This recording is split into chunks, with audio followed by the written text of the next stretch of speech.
My name is Barine Majewska. Thank you guys for joining our panel on ethics in psychedelic care. I'll start by introducing the three of us. My name is Barine Majewska. I'm an attorney at the law firm of Vicente, a firm that's been very closely involved in the legalization of both psychedelics and cannabis in Colorado and other states. I also co-lead our psychedelic practice group, and I have a long history of working in the field of psychedelics, both personally and professionally, including a stint with Matt, actually, at Johns Hopkins as a research assistant on their psilocybin studies. Down there is Dr. Matt Johnson. He's an experimental psychologist who conducts clinical research with psychedelics at Sheppard Pratt.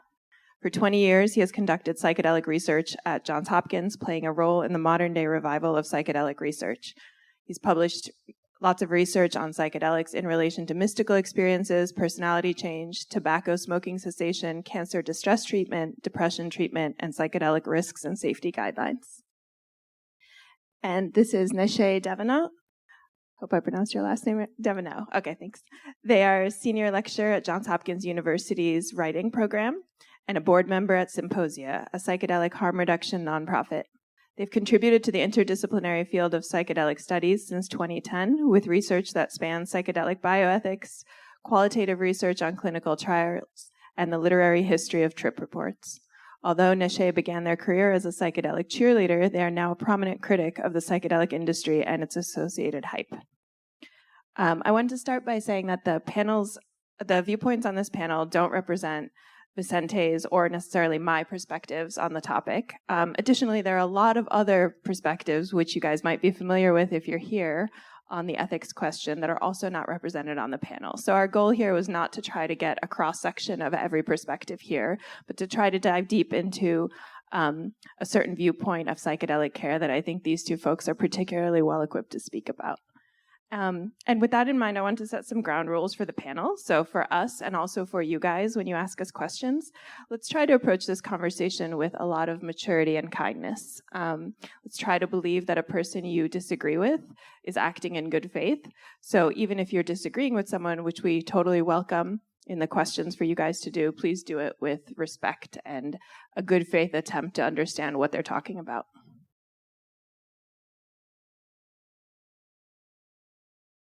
So part of the reason I wanted to do this panel is because I feel like in my involvement in the psychedelic community, I've seen its faction off so many times. And one of the places that it factions off is what is ethical, or it's around the question of what is ethical care.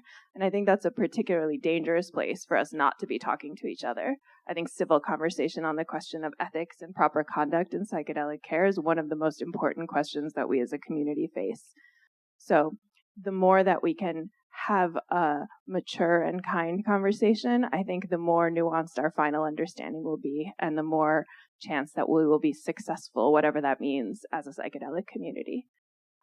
So with that in mind, I want to start by addressing the fact that there is a lot of controversy in the psychedelic field right now about what is the correct and ethical way to provide care. There's a lot of tensions. There's a lot of sort of spicy conversation going on. And in particular, Neşe's writings and viewpoints are at the center of some of this controversy. And in the interest of being completely transparent, when I proposed this panel, and it was announced through the South by Southwest panel picker, we got a lot of dismayed emails from friends of the firm, colleagues, clients, potential clients that were wondering why we were doing a panel promoting this viewpoint. So again, I'm trying to be clear that we're not trying to promote a viewpoint, but I do think the things that Neşe and Matt have to say are extremely important to be discussed and to be discussed civilly. So I wanted to touch on this controversy briefly so it's not an elephant in the room. And I also don't want it to be the focus of this panel. So we're going to just take a minute and touch on this briefly, and then we're going to move on to what I hope are the substantive issues for the rest of the panel and for your questions. So, all right, with that in mind, and this is a question for both of you guys, how would you summarize the controversy around ethics that you're both playing a role in right now? Like what in a couple sentences, briefly and in good faith, like what are people disagreeing about? So I'd say on the other side from the position I have, people say that we're in desperate need of new mental health treatments and that there's already solid data, both clinical and naturalistic, that MDMA and other psychedelics are generally safe and highly effective. And from that perspective, any slowdown in access to those treatments are a clear net harm. And as a consequence, anyone who contributes to a slowdown must therefore have some either confused or nefarious motivation. On my side, though, I believe that psychedelics are so powerful and so important that we need to get this right. And if psychedelic access is scaled in a way that leads to predictable patterns of harm, that will ultimately create intense blowback for the entire field.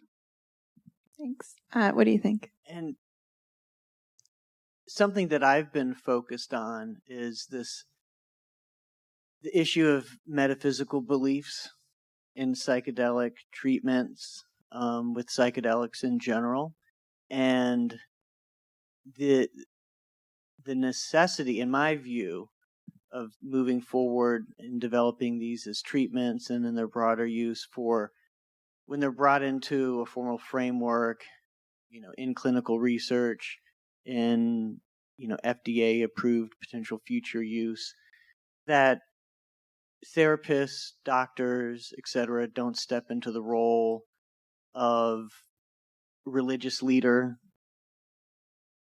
guru, priest, what have you, because it's been quite pervasive in the field, and sometimes these are the things that don't show up in the method sections of the clinical trials. Really kind of like folks pushing their own sort of metaphysical beliefs. I mean, it's sort of at one level, a trivial example, but it's a concrete example. Just, for example, the use of religious icons in these, studies, that it's been quite commonplace to have statues of deities in the session rooms, a Buddha, etc. And kind of my take has always been, and I put out a paper that got a little attention a few years ago, suggesting that we need to stay away from that. That one of the fascinating things about psychedelics is that people often focus on large philosophical issues, often spiritual, often not always of a nominal religious nature. All of that is welcomed, but we need to let the patient or the participant really drive the bus in terms of any view that they come at. We shouldn't be pushing narratives if we're in this role. It's quite a different question for what, the psychedelic using religions, the UDV and the Native American Church. That's completely separate. But in these roles as psychologists, social workers, psychiatrists, that we need to be very mindful about pushing certain narratives. And so this leads to a concern about the nature of the therapy that's delivered. And this is where it intersects with some of the issues that Neşe has brought attention to, the nature of psychotherapy. And there's just a whole, frankly, wild history in psychedelics going back to the work of Stan Grof, who believed that perinatal trauma, so birth process trauma, was really at the center of what you saw in psychedelic sessions, and that a big part of people's psychopathology was all related to birth trauma, and that psychedelics could help to reprocess that, and so there's plenty of other, modern examples, either kind of going to the extremes of psychodynamic beliefs or critiques that Neşe has brought on this internal family systems approach, that I think this intersects with, what I've seen, what I've been concerned about is like the pushing of particular narratives, and sometimes what's described as just sort of supportive care is more than that, and it's not showing up in the descriptions. Great, thanks. So maybe to summarize the points you guys raised very, very briefly, there's this one question of like, what is the appropriate level or role of criticism of the psychedelic space, and how much does that hamper our movement forward with psychedelics? And then this other question of what are the narratives, mystical, religious, or otherwise, that are appropriate to push or implicate in the psychedelic care context, especially in a scientific context? And I think we'll come back to both of these issues in a bit, but it's nice to kind of get some groundwork about what we're talking about here. Let me just ask you guys both directly. Are you pro-psychedelic? Do you think that there is clearly a role for psychedelics in our society for healing purposes, or is it more reserved than that, or are you against them? My first thought on that is at one level, it doesn't matter. Psychedelics are a thing. They have always been a thing, and they will continue to be a thing. Now, we get into the more particulars about, what role in healthcare and this type of thing. I think we need to, there's an FDA pathway that the various entities and, folks such as myself, who's been conducting clinical trials for 20 years, have followed, and we need to kind of follow that process. No, unless you count ketamine, no psychedelic has been approved by the FDA for treatment yet. So there's a process that we need to continue following there. I personally think that, the various laws that the state and local levels have passed. I mean, this is kind of built into our the nature of our system of government federalism, the things that don't necessarily need to be controlled across the entire nation, that these municipalities can experiment, and the rest of us in the federal government can take a look and see what works, what doesn't work. So, for those democratic efforts that are going on, I kind of, I think in terms of whether psychedelics are good or bad, like they're always going to be both. Recreational use, I just have a data set I'm working with now. I've done plenty of research on like surveying sort of use in the wild, and you always get a mixture of both, even though you seem to get large majority of people saying, yep, they valued this. Some people saying, yeah, it was just fun. Nothing didn't like improve my life or make it worse.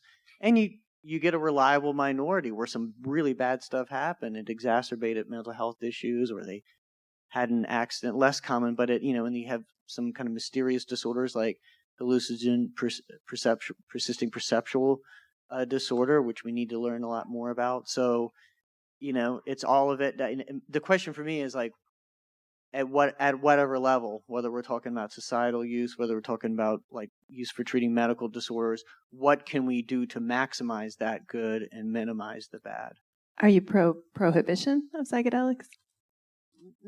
Very briefly, no. Sorry. I know that's a very loaded question. I would say, well, and I've made this point before, I think even narratives such as like legalization, there's very few example of things that are totally legal and totally illegal. I mean, all of the work done under FDA-approved clinical trials is legal use of a Schedule I substance. Most sources of caffeine outside of coffee and tea are regulated. There's limits to how much you can even put in soft drinks and energy drinks and over-the-counter medications like No-Dose or Vivarin. So and of course there's various, we leave it up to the states to regulate alcohol, and most of the states are very similar in how they're doing that. So, and alcohol is illegal for those under 21. And so it's this question, in my mind, I want to go like, what's the appropriate level of regulation? Most things I don't think should be sold, over the counter. That would be very dangerous, but I do think scientifically there's plenty of evidence that that a criminal approach to drug use has many, many, many downsides for society. And so I think we need to move towards a public health and a medical approach. And I've spent most of my career studying the bad things about drugs, with National Institute on Drug Abuse Support for studying cocaine and methamphetamine and all kinds of other substances that can have, in a lot of cases, many bad effects. And so I'm well aware, including addiction. But, what can we do to minimize those? But there are harms to, giving a young person a felony that's going to follow them the rest of their life, prevent, their education and their ability to hold down a meaningful career and this type of thing because they were caught with some mushrooms when they were 19. So I think it's fair to say that you're you have a complex view on the role of psychedelics in our society. Yeah. Thanks. Neşe, how about you? Sometimes instead of saying I work on the critical side of the field, I emphasize that I feel like I work on the nuanced side of the field where there's just complexity, and I've seen how narratives tend to become oversimplified and then charged ahead with when there's complexities there. And in my own lived experience, I have both experienced profound life-changing healing from psychedelics, but I've also been sexually assaulted by a trusted mentor in the underground who told me that he knew that I needed that for my own spiritual evolution and healing. And the fact that I had a problem with that showed that I wasn't as much of an expert in psychedelics as he thought. So it's both of those perspectives that I bring to the very serious and caring work that I've done that has been responded to because of the dynamics I mentioned at the outset, where people have such a hard time understanding where I'm even coming from, that it can only look sinister from that perspective.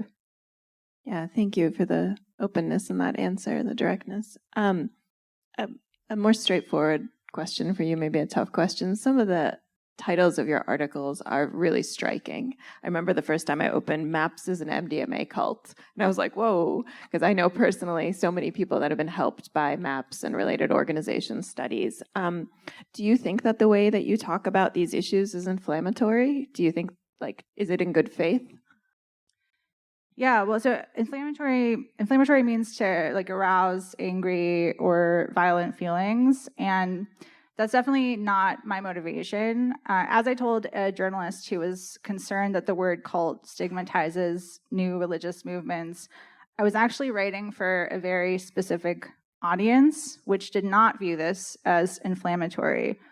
I was specifically writing for those who have been harmed and who were trying to understand why it was so difficult to get people to hear them. And people have reached out to me from within MAPS, people who worked on clinical trials, people who were in clinical trials, people who were in the adjacent communities. And part of what I've been saying and trying to say is that this does not apply to everyone, but if it's not about you, don't take it personally. And so to me, it's like saying identifying a rapist as inflammatory. If there's actually violations of consent going on, it is the appropriate description. Can I add that I do, and I know less about the particulars of the critiques you've made on the the therapy at play with MAPS, but it's a cult-like vibe is extremely consistent with what I've seen across the entire field that really everyone is susceptible to. And I think we need to take the concern seriously.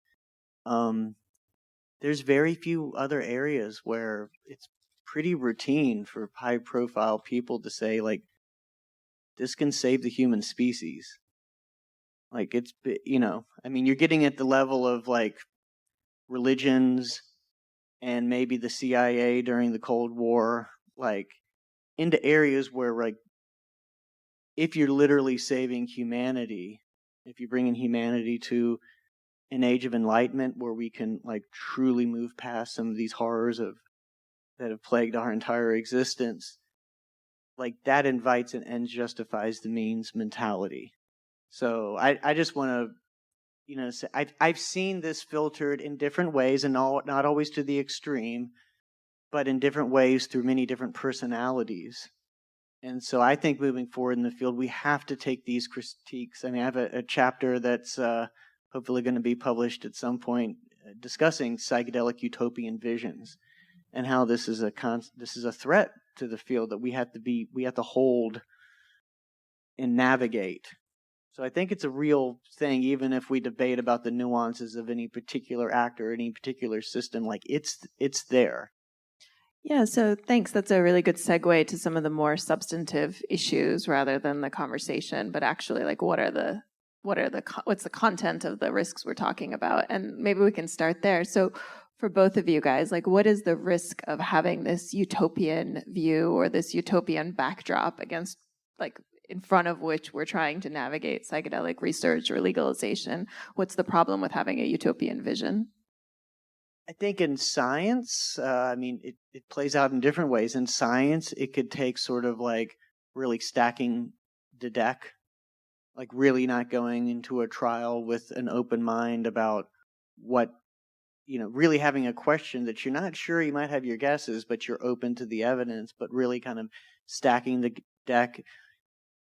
And you see this outside of psychedelics, but when you go into an investigation where your goal is to demonstrate something, that can be a dangerous thing because it implies like we know the answer. We just have to,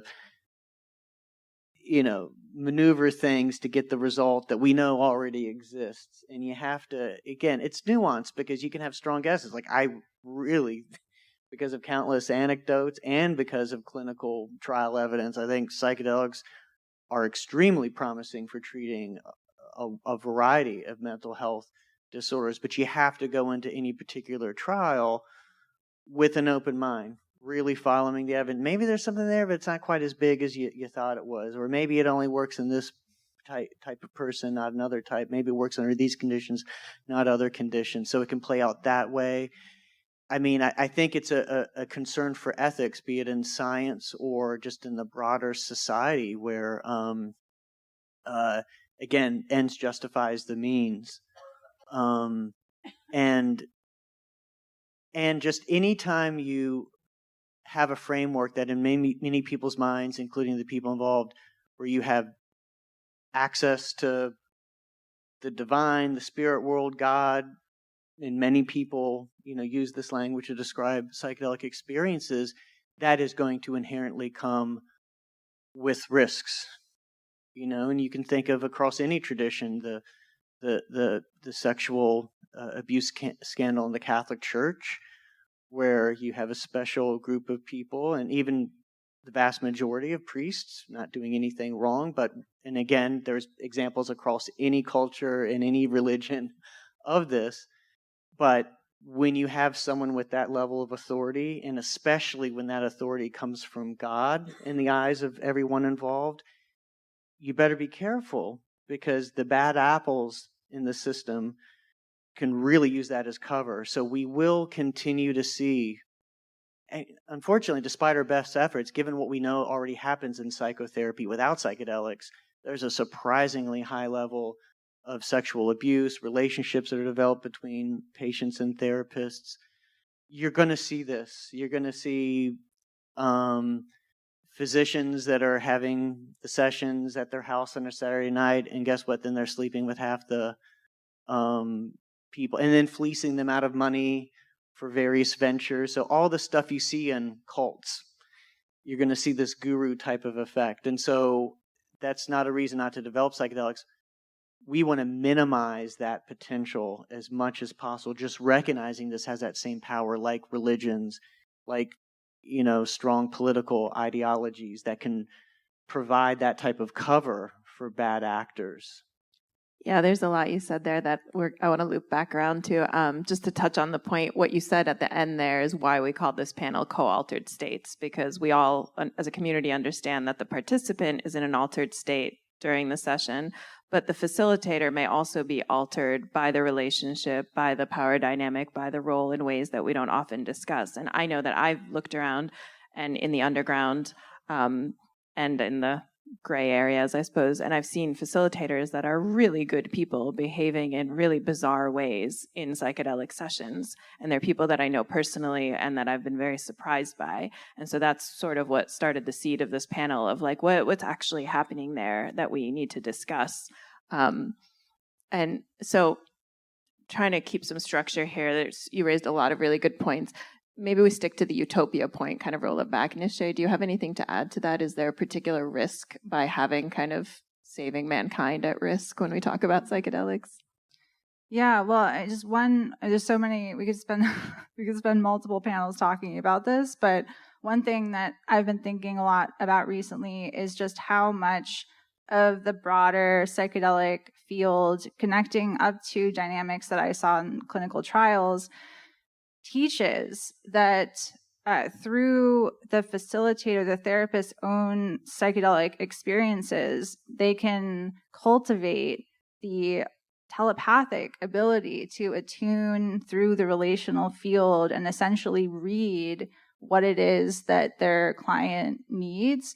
And that's essentially what happened to me when I was assaulted. My mentor said I could tell that you needed this in order to evolve spiritually. And because that idea is taught so often, it's creating situations where facilitators believe that they have cultivated this divine channel and that the ordinary rules of society are based on this fallen kind of non-psychedelic perspective on reality that we have to get past in order to solve societal issues. And then on the flip side, the patients, the clients, are framed as mired in mental illness. And so they're a less reliable narrator about what is going on. And so when you have they even taught in many of these organizations that this concept of vulnerability hangover, that whatever the therapist feels like needs to come up, and whether that's encouraging people through touch to reenact their traumas and to push them into distress by amplifying their symptoms, whatever they attune to is the divine reality. And if afterwards the client or the patient is upset and says, "Why did you do that to me?" They teach that that's because people can't hang with how much they were open and consenting. And so that's their defense mechanisms, that's their mental illness coming up. And so when you create dynamics like that, it's, heads I win, tails you lose. It's a non-falsifiable system that always confirms what the facilitators are expecting to see. And because of the feedback loops that happen with suggestibility and belief in the methodology, there's been these silos where the people who are trained in these methods all believe it. The scientists outside those silos have no idea that's going on. And then the people who are trying to raise this for conversation get attacked as bad actors. And it's such a massive a situation to be in. And ultimately, the only reason I had to come forward last summer around the advisory committee is because my good friend and academic collaborator, Megan Buisson, who had been abused in phase 2 of the clinical trials with MAPS, had been trying for years to say that what happened to her, the abuse, was not a random bad apple situation, that it was part of the therapy where the therapist framed this as he needed to reenact her sexual assault for her own healing. And then that led to trafficking afterwards. And it is still today in the national media described as a relationship. And we need to get past this. We need to see the critics and the concerned parties as being good faith, as trying to bring things to public attention, and not just have these knee-jerk reactions where we're willing to, send death threats and attacks to people. Like, that should be a real wake-up call for the field of, like, what are we doing here? Is this really in the interest of public health and mental health, or is this a flashing sign that we're heading in a wrong direction? And there were a few things there that really struck me, one of which I've seen is there is a lot of patient blaming. Like, it's so common in this field for everything to be blamed on, they were resisting. It was their ego. That's really, really common. And so, like Neşe said, you can have this unfalsifiable, like feedback loop where it's so easy for the clinician not to look at what they're doing, and whether it's something at the more extreme or just more subtle things that aren't necessarily major ethical violations, but there can be a lot of shame and guilt for. I've seen people come to tears about, like, I was told my ego might trick me. I don't even know what the ego is. I couldn't find it. I'm such an idiot, and I didn't, because we're using words that are they're just metaphors. The ego, it's like no separate part of yourself. It's just this word that describes this pattern that we all have of self protection and self-interest, and but it can be described in this way that just, again, kind of feeds this narrative of the patient. The patient is always wrong. They've done something wrong, and it's all in the black box, so it's disprovable. Like, well, they were just too resistant. They didn't want to see it in the right way. They didn't let go. That's another one. And another thing Neşe said that struck me as very true is that the way I put it, psychedelics work so well. Not for everyone and not all the time, but when they work, my gosh, like, there's a reason we're interested in this field. They are incredible tools that have powerful impacts on the mind. And you could see just incredible healing in many cases. They work so well that it's a really ripe environment for therapists to think that they are God's gift to therapy. And maybe this is clear to me because I'm an experimental psychologist, and for those who aren't familiar, rather than clinical psychology, largely a similar training, but more focused on running studies, doing more mechanistic investigations of psychological and behavioral phenomena. But so I'm not a clinician. So I like to joke, I play a clinician in the context of approved, clinical research trials, but I'm not a clinician. So I'm hardly a gifted therapist. But even with like me in these sessions, I've just seen so many people, like even I can be in a session helping someone through this, and it works incredibly well. And so I know I'm no gifted therapist by any stretch of the imagination. So maybe it's just like clear to me, but that's why I can see, therapists, it really going to their head and thinking that they can literally read the mind of their patient. And frameworks that they use, be it a very strong, more fundamentalist psychodynamic perspective, or a perinatal matrices, or any of these other kind of and there's a number of other idiosyncratic frameworks. You can become completely convinced that these are really great psychological models, because guess what? A lot of times, because psychedelics work so well, it works well when you describe it as all birth trauma. And guess what? You get a lot of birth trauma experiences if you describe it that way because of the suggestibility. But it works so well that it can provide this feedback loop where people are convinced that they're great therapists and that their particular psychological framework is validated when it may not be worth all that much. Yeah, thanks, guys. I was going to ask you, are there risks in psychedelic care that are different, or like, are the harms greater, or do we face bigger monsters if we're dealing with psychedelic care versus traditional therapy? And before I ask the question, I think you guys really answered that. I mean, it sounds like there's a couple of themes. I'm probably going to miss one or two, but there's something around blaming patients that's become more acceptable in the psychedelic care field, or like denying their experience, or if something goes wrong or goes poorly, assuming that it's a problem on the patient side rather than on the therapist or facilitator side. I think that's really interesting. There's something else about psychedelic care that tends to inflate the ego or the self-perception of the facilitator. Again, not in all cases. And then there's something that frames pushed by the therapist or by the lineage, let's say, in which someone is receiving psychedelic care become really persuasive, maybe more persuasive than they would be in traditional therapy. And those are really interesting because they're all very subtle. And I think we can acknowledge that those can be problems without assuming that people who become psychedelic facilitators are somehow more likely to be bad people than your average person or someone trying to become a normal therapist. Because I don't believe that. I mean, I don't have evidence either way, but in my experience, that doesn't hold up. Like, most people enter into this field because they want to find innovative or more effective ways to help people. But these things we're talking about are fairly subtle, and they're nuanced, and they're ways that you can end up with bad outcomes without there being bad people going in necessarily.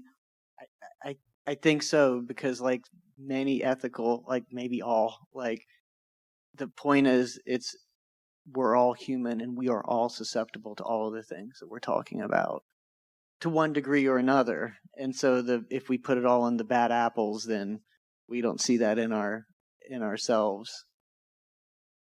Yeah, I think, I mean, part of the problem I've been running into is that like people seem not to have very much like science literacy in terms of like the impacts of bias or even what pseudoscience means. I think like I use the term therapy cult, which is a specific type of cult. It's not like the Rolls Royce type of, image that people tend to think of. But like the word cult, people think the word pseudoscience is just a pejorative way of referring to anything that's not a normative, dominant way of seeing the world. And it's actually not. It's actually referring to, there's scientific principles like whatever arises during your session, no matter how distressed and destabilizing, is in the service of your healing. There's no way to falsify that. And so it's not a matter of needing more research to prove it. It cannot ever be proven from the perspective of the scientific inquiry, because you have to have a falsifiable hypothesis that something could disprove. When you do science, you need to try to test to prove yourself wrong in order to come out to these outcomes. So it seems to me like much of the field has not had exposure to this concept or the concept of groupthink and other kinds of cognitive biases. And as a result of that, people think, I'm here to heal people. I have good intentions.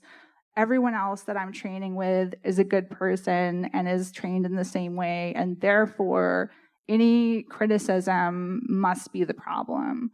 And I just fundamentally don't see the world in terms of good and bad people. I see it in terms of like systems of incentives and and boundaries that could otherwise check problematic behavior. And right now, we have so few guardrails that the way that we've been approaching this field has been essentially siphoning some of the most vulnerable, multi-traumatized people in society into contexts where therapists are empowered to do what they want to their patients and then say it was for their healing. And that is just, it's so dangerous to scale that kind of thing out to the general population.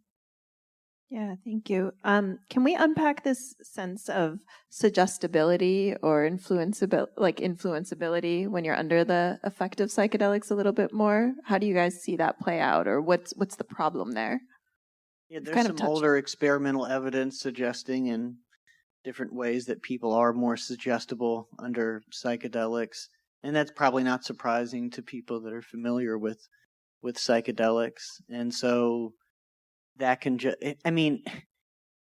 it's probably one of the hearts of, I'd like to see more experimental work and where we could test this hypothesis, but my guess is that it's actually part of why psychedelics work so well when they do work, because it's the power of your intentions. It's like placebo on rocket boosters. And the nervous system, the mind, if you will, is made more pliable such that the ability for a narrative to kind of surface or to take root is stronger. And that could be good or bad.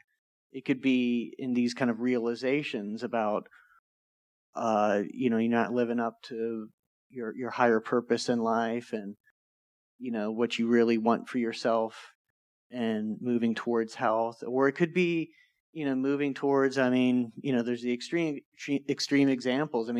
There was a reason that the CIA studied psychedelics for years as brainwashing agents. Charles Manson was able to use it as one of his tools to brainwash his cult followers into committing those horrible murders and having this insane ideology that they had. There's people can be made very suggestible. I think there's a general, and there's some mechanistic evidence consistent with this, that maybe the biggest effect is just to put it simply, the mind is more pliable. And again, with good and potentially bad outcomes, depending on intentions and context and the care that they're under, et cetera. Yeah, we were having a really good conversation right before this panel, actually, that like one of the reasons psychedelic therapy can work so well is if I'm a psychedelic patient or client and I have a really terrible frame about myself or my life, that I'm worthless or my life is meaningless, and you come in as a psychedelic therapist, most frames you're going to give me will be better than the one I already have. So it almost doesn't matter how good independently that is. But, if you're like, here, take IFS, or here, take this religious or mystical or, other frame, that will often help me if my frame is worse than that. And psychedelics make it easier for me to take that one in. What's the problem with that? Or what's the concern with that? What are we worried about?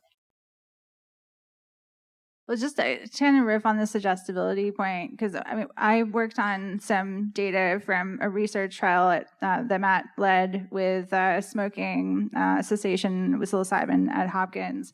And one of the things that I was working with two kind of collaborators analyzing the reports of people who were writing in the immediate, 24 hours after their dosing sessions.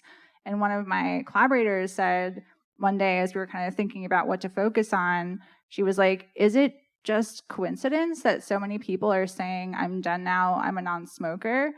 Or, because that's interesting if so, but is it possible that there was some kind of therapeutic suggestion that led to that kind of response? And we asked Matt for the treatment manual, and sure enough, there was all kinds of language in there based on the literature on, what helps people stay quit. Turns out identifying as a non-smoker is associated with not relapsing, and so it was loaded in there. So it shows that even on the side of the non-spiritual side of things, whatever scripts you're putting out there for your patients can get looped back. And it was to the point where even one person had a vision of taking one drag of a cigarette and it fractaling out into 1,000 cigarettes, and representing the concept from the manual of you can't just have one cigarette. It was from the associated therapeutic framework. And so the fact that we can kind of seed concepts that then play out in the content of people's visions says a lot about these amplifying kinds of loops that can happen.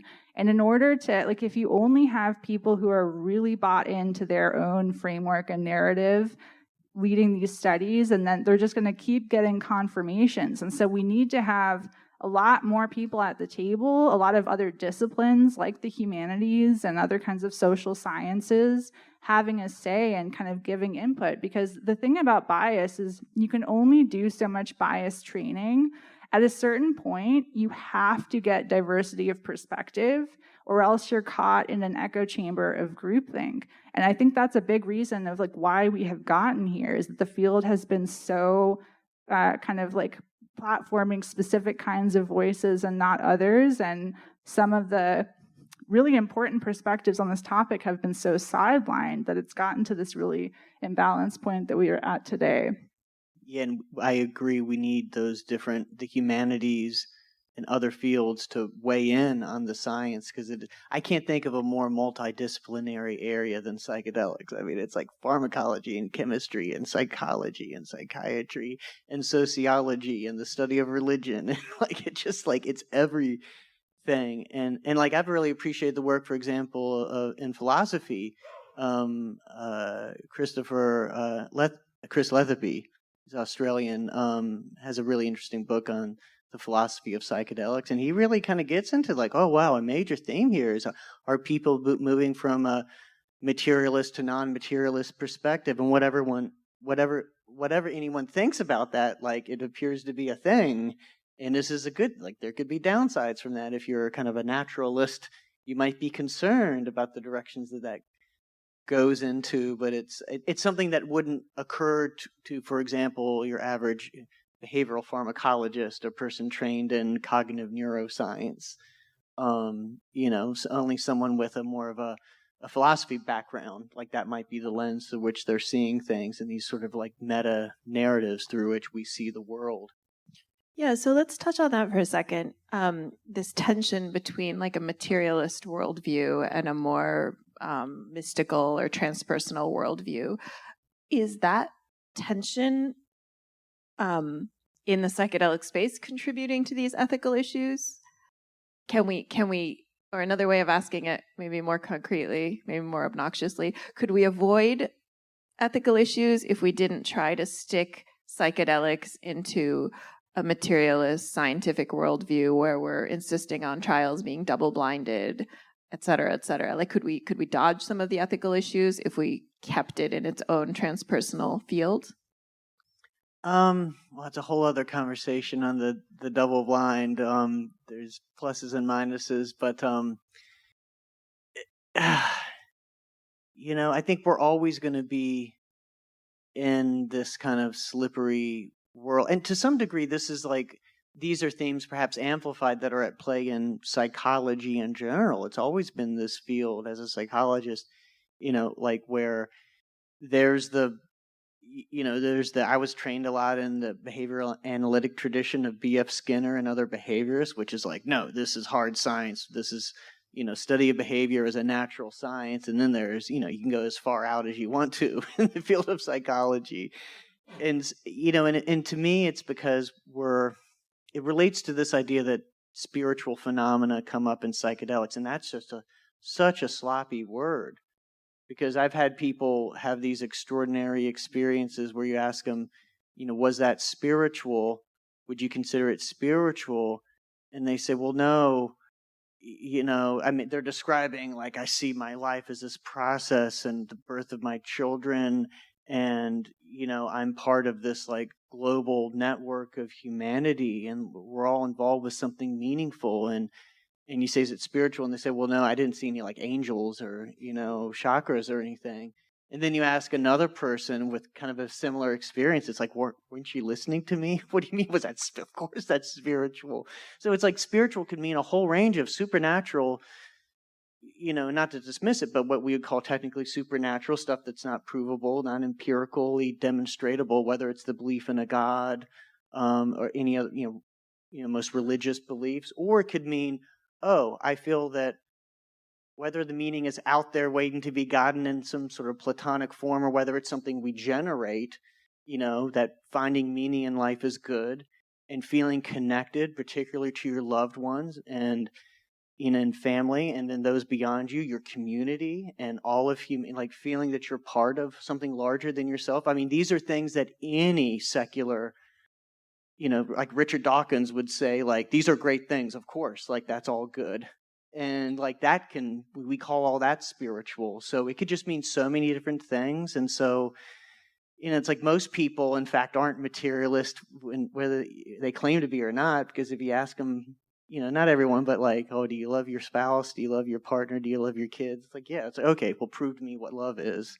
So most of us in our daily lives are already acting in this sort of way where we're treating this completely non-provable thing as something like, in many cases, realer than any other thing we deal with. And so, yeah, that's a part of humanity, and you get into that nexus with psychedelics.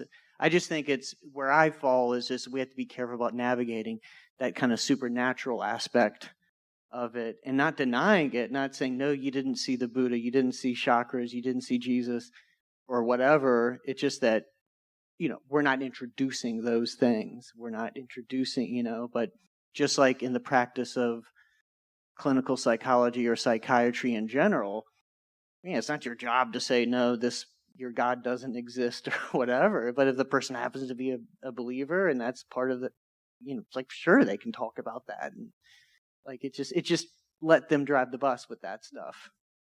Or they can see their, feel free to like see your priest about it or what, that's totally fine.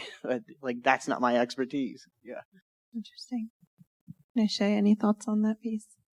Yeah, well, so some people who are, believers, you could say, in like Stan Grof's transpersonal psychology and that kind of spiritual framework, I want to just emphasize that it's one thing to seek out that kind of a spiritual community and to want that as is a thing you're choosing. But what's been happening in some of these clinical trials is that it's not, the spiritual dimensions of the framework are not being disclosed to either regulators, the IRB, and also to patients and participants themselves. And that's where you get into extremely murky territory from my perspective. Because if you're testing your spiritualized approach with other people in your spiritual community and everyone loves it, that doesn't mean that it's going to scale in the same way to the general population of people who have severe treatment-resistant PTSD out in the general population, like people who live in the inner city, Baltimore, where I live. Like if they're just seeking out treatment for PTSD and they haven't even been told that the therapist has been trained to provoke you through physically restraining you to relive your trauma and having some spiritual significance, that's not how science works. You have to actually be transparent and disclose what you're doing and try to isolate variables, and like I said before, try to prove yourself wrong. So it's like there might be, like, people should be able to consent to whatever spiritual religious community they want to if it's fully disclosed, but we're like crossing the wires here and trying to, there's been a justification that we can hide things and be a little bit euphemistic because this mission is so important. And I just don't agree with that basic principle. I think we have to hold ourselves and our science to a higher standard of transparency and consent. Yeah, and there's a lot of related to that. There's a lot of kind of across the field. I mean, just sneaking in little like, oh, you should read Eckhart Tolle, The Power of Now. Like, oh, you should check out this local meditation group. And it's like, it's providing a context, and that's the type of thing. It's like it doesn't show up in the method sections of papers, and it's not described as part of the context. But unless we're mindful about it, it kind of allows anyone who's in that role as a therapist to kind of use it as their own little, I don't know, like their opportunity to play, like, oh, these are the things that I find spiritually really interesting, and kind of shoot from the hip in terms of recommending the recent whatever, like new age pop psychology book that they're in, which might, no judgment, just like that's not what we're describing. That's not science. If we're going to do that, and that's part of the context, then we need to consent them to that, describe it as such. Yeah, what I'm really hearing from both of you guys throughout this hour is that if we're calling it science, there are certain standards that need to be met. And maybe really briefly, because right after this, I'd love to open up the mic for questions with our last 8 minutes or so. So really briefly, it sounds to me like, is it correct to say that you guys both think there is a way to do this ethically? And it has something to do with transparency, disclosure, and consent. But I mean, maybe just in a couple words, am I missing anything? Do you both think that it is possible to do this correctly and ethically? Yeah, I mean, I'm trying. I think I'm no one's perfect, but I think that I know a number of great colleagues. I certainly couldn't list them all, but my colleague Peter Hendricks in the University of Alabama, Birmingham, is very much along these lines. My very good colleague, Scott Aronson, who's a psychiatrist. One of the reasons I'm at Shepherd Pratt is he's very principled, and we've talked for years about, we have this similar view. Like, you see some extreme stuff in this field, and it's like, hey, this is about helping patients. We're not here to, be people's philosophical, whatever, spiritual, hey, we're keeping people safe. We're, testing these treatments to see if they can help people with mental health disorders. And so, yeah, I know, a number of other people that I think are in a good, really trying their best and doing a good job at being disciplined with these types of questions. Just as a quick point, just to emphasize, I think that the critics and the people who have experienced harm, instead of being scapegoated, should be seen as partners, as people with valuable, important information. Even, I never claim to have everything 100% right, but I'm pretty sure that I have seen some things that are important to discuss. And if people would approach me in a humanizing way of trying to understand what it is that I'm concerned about, and even if I am wrong, if people come to me and treat me humanely and help explain why I'm misperceiving things, then I wouldn't need to go to the FDA and present my concerns. And so that's what I would really urge everyone to kind of shift the orientation, where instead of seeing us as enemies, seeing us as partners and building a more healthy, more rigorous and ethical field. And having some good faith. I mean, I'm lucky I had known you before any of this stuff. So then you see some of this stuff out there and someone can agree or disagree on anything. But it's like, hold on, I know Neşe. It's like, I'm sure she doesn't like hate vets and doesn't want them to get PTSD treatment. Like, she just may have a different opinion. People come to different conclusions about the risk benefit of any particular framework. So it's like, let's be very cautious before we assume someone just like doesn't want people to heal from mental health disorders. I mean, you see some extreme things where if you have some sort of, conversation, you can kind of, realize that, no, those people don't have those extreme views that you might it might be easy to assign from far away. Thank you both. I really appreciate you guys being here. We've got about 5 minutes. If anyone has questions, please feel free to step up to the mic with the spirit of good faith, mature, and kind discussion. I can do it. Hi, my name is Justice Leak. Thank you so much for this panel today. My life was transformed 5 years ago, as some people know, from treating my mother with Alzheimer's with psilocybin and LSD, which dramatically improved her cognitive and motor functions when combined with sensory stimulation. But that sent me, as much of a miracle as it was, I then had a new problem. How do I host a psychedelic session about once a quarter? Because that's what it took. It didn't stop the disease. I needed regular boosts to make this sort of effective. It was, and the clinical approach of eye masks and limiting senses was not as advantageous for what we were aiming for, which was improvement in these areas, which she saw remarkable benefits that I am filming for a documentary. But that sent me on a quest, realizing that with all the conditions and disorders that these medicines are seem to improve, we're going to need places to do this. And the setting, the environment, plays an outsized role in how in the success of the treatment. So I've been designing using immersive technologies into a space that can be co-created by a facilitator to create the ideal experience for the patient.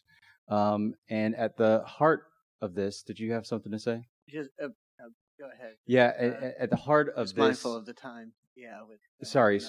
Yeah. Is this area of safety, and one of the ways that I'm including that into the product is a wearable that monitors the ANS response.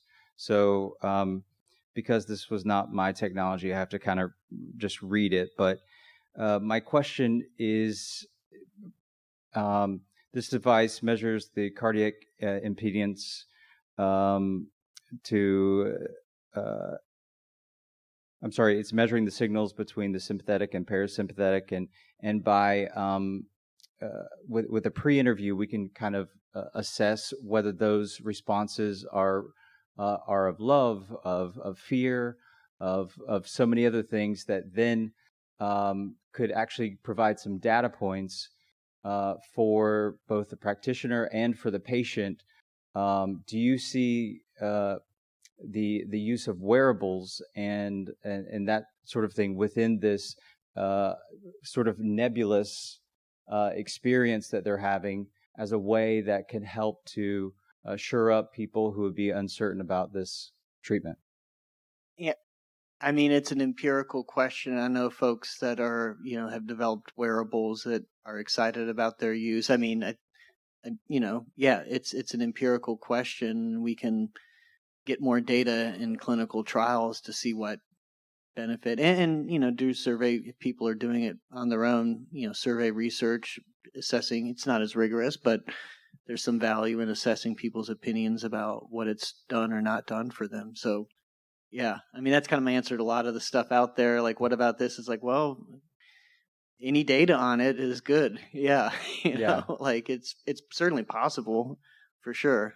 More data is good. Yeah. And it when you mentioned the medicine and people or the therapy, like taking credit for it, the ayahuasca practitioners are very quick to point out that it is the medicine. The medicine is doing the work, and I appreciate what you're bringing forward in terms of the difficulties that you had there. And what I hope is that we can have a return to nuance. So there's a path to redemption, but there's a path for an open conversation about that where we can understand that we are all aligned in trying to help people, and let's see what are the tools that can best make that happen. Thank you. Thank you. That was long. Sorry. Go ahead. Let's try to get 2 more quick questions in. One quick question. Really low on time. Like, assuming that people are doing their own practicing and maybe you do want to accept data from it, are there sort of like practical guides out there that you recommend for doing things both in a responsible way? Like, there should be a sober person, seems like a no-brainer, right? Like, if you want to think about it therapeutically. But also just like, what are the other best practices, non-suggestibility, especially with working with international or multicultural people? Things like that you can recommend. Is there a guide out there? There's, I always want to have the caveat that I don't encourage any substance use, including caffeine, because there's risks to everything. And then there's different legalities depending on where people are doing anything at. That said, there's certainly, we know a lot, but what separates riskier use from less risky use for any substance. And, I published something back in 2008 that I think still stands up well, guidelines for psychedelic safety. It's an academic paper more geared towards clinical trials, but, all of that also describes what's, again, separates the riskier from the less risky, and you said a lot of, having, supervision and certainly, exact, knowing the source and the dosing and, there's other frameworks. I think Robin Carhart-Harris and other scientists in the field put out something recently kind of for the public along these lines. I think geared towards veterans. Heroic Hearts put out some sort of manual recently about just describing some of the safety factors in the field. So, yeah. Thank you. I just want to start by saying this was such a powerful discussion. I think everybody needs to hear this and not just listen, but figure out how to implement this into what they're doing and be committed to installing these techniques into all their practices. So I really appreciate this discussion. And now I just want to mention that I serve on this Colorado Natural Medicine Board for the last 2 years. I've been trying to help organize all the rulemaking around. So we've activated the program now in January, and we're embarking on administering full dose psilocybin mushrooms to Colorado patients. And I guess my big fear here is that we haven't gotten this right yet. And after listening to this again now, I'm thinking, oh my gosh, Neşe is saying what you're saying is so valuable. We need to partner with you and others to make sure, because we think we've already done that and we have mandatory ethics training and all that. But what is the ethics training? What are we teaching people that's really, so I'm just wondering if you would be willing to get into that with us and look at what is being taught at these various training centers so that we can make sure that we don't do this, don't harm people. Yeah, thank you so much. I'd love to talk more about this after, but I've been concerned about Colorado because there is this accelerated pipeline that people who were trained in Francois Borzat and Aharon Grossbard's lineage that has had to rename to Gatherwell from the Center for Conscious Medicine, the School of Conscious Medicine, because of how many the patterns of abuse that are associated with it, that people trained in that lineage just need 5 days of in-person training in Colorado, and they will be licensed by the state to work with the most vulnerable people. That is a huge problem to me. And the fact that it's gone this far, where now Gatherwell is partnering with the Psychedelic Safety Institute, which is positioning itself as the voice of ethics and safety in the field. I just keep asking, what are we doing here? Like, what's actually, like, do we need to wait until more people get hurt? Or can we start having some of these more nuanced conversations now and be proactive? Because that's what I'm personally interested in. I thank you for being interested in that as well. I just want to follow up saying, I think the program, though it's theoretically active, it won't be administering medicine until probably the summer. So we do have this window here, and we can slow things down. There's no reason, like, and I'm scared that, like, what we've done in Oregon, we've treated, over 12,000 patients with 25 to 50 milligrams of psilocybin, and we don't have any data on their clinical outcomes, if you can believe this. There was no instrument to measure that. And so we're trying to fix that with Colorado. But again, the state, even though they had a mandate to collect data, they have not followed through on that. They have not allocated any funding to actually do the data collection. So we're trying to fix that. But again, I think this is where you guys could come in and really help make sure that that patient registry that's going to be collecting data incorporates a lot of questions about ethics and their, how their experience was ran and what ethical adverse experiences they may have had. So I just want to make sure that that data collection encompasses all this. So anyway, thank you so much. I'd be open. Yeah, go for it. Yeah, no. So I work for Heroic Hearts Project. I've been working for them for about 5 years now. I'm the assistant lead integration coach over there. And I just want to say everything you guys have said today has been very affirming of a lot of my observations of the psychedelic industry community, whatever you want to call it. So just want to say thanks. Thank you. And yeah, so I've been around it. I've been doing, ayahuasca retreats for 5 years. And yeah, so you get what I'm saying, but definitely just wanted to come up here and say that. Very cool. Thank Thank you. you. Thank you, guys. Thanks for the questions. Thank you, panelists. You guys were great. Thanks, Barine. Appreciate it. Thanks so much.